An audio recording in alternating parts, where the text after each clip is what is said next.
you very much. I'm Catherine Mantel. I am from the company NG, which is one of the largest multi-utility company. But I will not talk as NG, I will talk as a Terawatt initiative. Among the points you mentioned about decentralization and at the same time having minimum amounts of deals for the investors to come, I would say solar PV today for all countries located between both tropics might be the answer. Because solar PV today can be considered as a commodity. There's a lot of work being done on solar PV being a commodity. There are no more technical tricks in developing solar PV. The issue is, of course, financing, and there's a lot of thoughts which are and work being done by multilateral, regional, bilateral, and investment funds on so-called blended finance. And the idea, if you can have standardized contract for solar PV as much as you have standardized contract for oil, for gas, for rates, or whatever.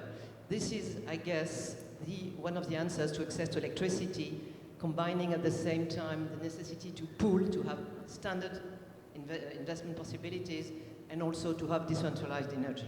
Thank you. Thank you very much. Last question before we have to wrap up. Make it quick. Ministers, Excellencies, thank you very much. My name is Kwong Wing, advisor for the Liqun U School of Public Policy. Really enjoyed your session. My question really is, amongst all the things that are coming up in ASEAN, we have new power plants, we have new search of energy, we need electricity, transfer of funds, and so on. How does education come into the picture?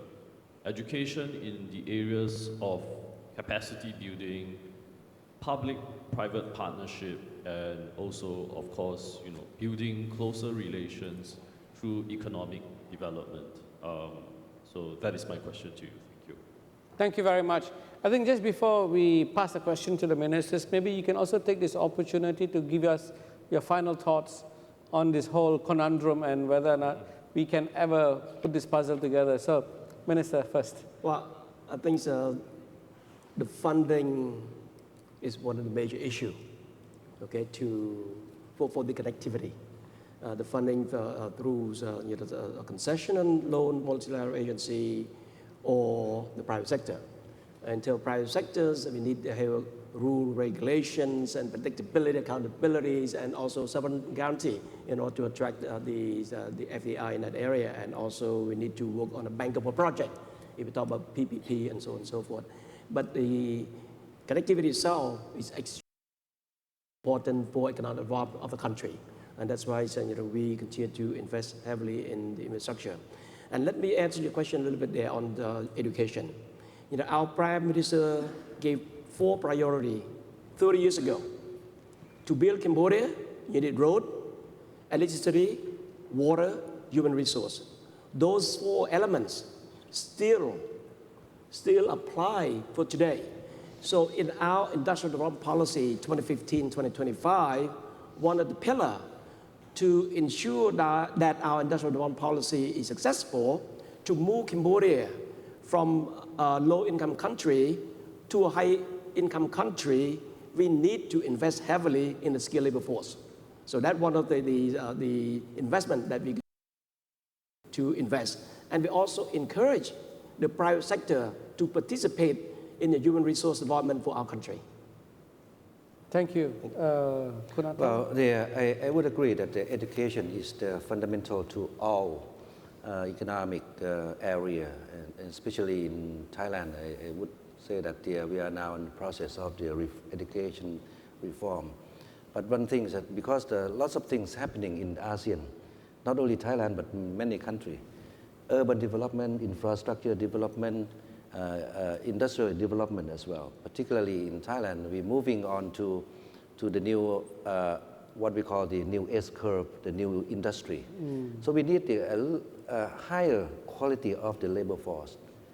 In infrastructure, when we're moving towards more rail connectivity, and especially on the high-speed rail. So we need the people who can work with the new technology as well. So this is kind of not only the education, you need the people, the young people to study in the scientific area. But secondly, it's not enough. We need the training program. We need to learn from the OEM, I mean the country who are providing the technology as well. So I think for us, I mean, we are on the process not only reforming our education system, but exchanging the knowledge between the vendor and the buyer as well. President Jin. Thank you very much. Today we talk about something, we focus on some limited areas of the of the whole economy. I think it's very much important for any government to have a macro program for their own country, and also taking into consideration the impact on the neighboring countries. So in this regard, I would say certainly education is very much important. Human resources are the most critical, most important resources of all, and education cuts across all the sectors. Now, if a country may be not richly endowed with natural resources, but in developing human resources, I would say policy makes more difference in this regard. And there's nothing you can do about it if you don't have oil, if you don't have minerals.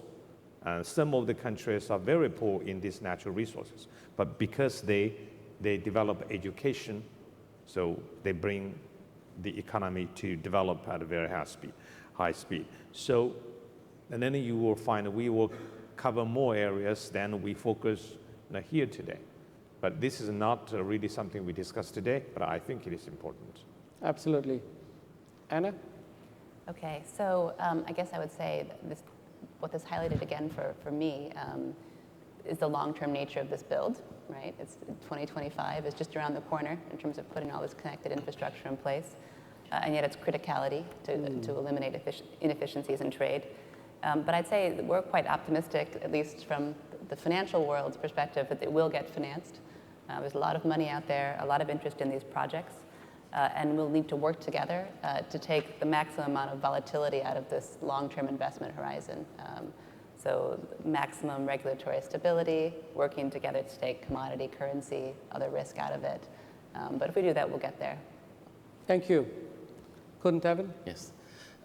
To me, I think the connectivity may be about stepping out from our usual challenge a little bit, stepping out from our challenge of solving our individual organization problems, our individual countries' problem or nation problems, and then set aside certain time to talk about the regional issues, to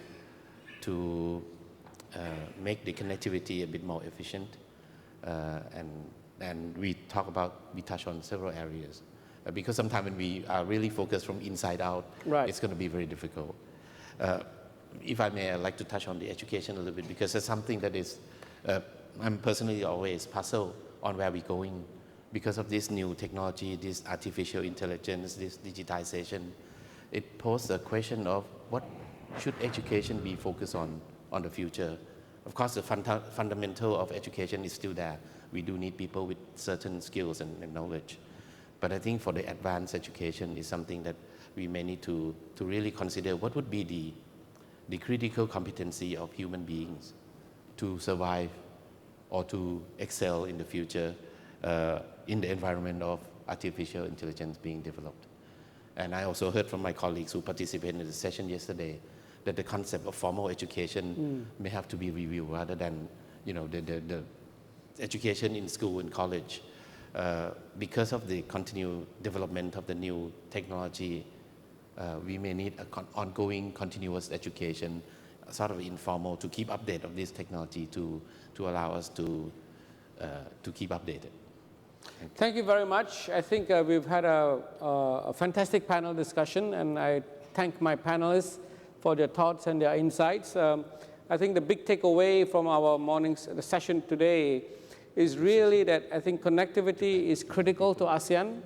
There are many players, but I think the governments, the private sector, and of course the multilateral institutions working together, I think with civil society and with the society at large, will help us probably solve this conundrum. So thank you very much, and please join me in thanking our panelists.